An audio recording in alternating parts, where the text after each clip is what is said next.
aqui para receber, deixar tudo pronto, a base de apoio para receber o Beto da Chiquinha, de Paulo Lopes, Santa Catarina, juntamente com os Pássaros de Ferro. A Janinha está aqui também, churrasco com os mesmos.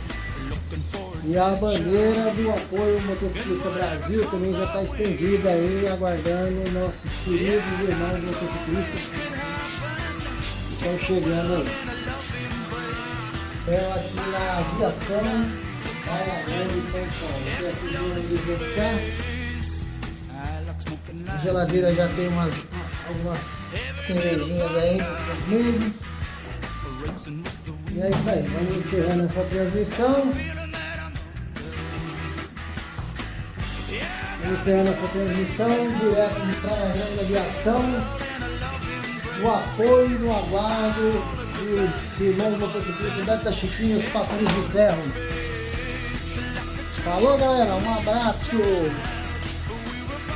tamo junto.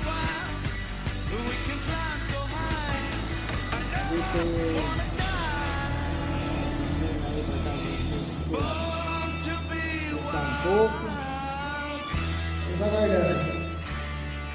Daqui a pouco eles estão por aí. 4, 5 horas da tarde que a gente já está por aí.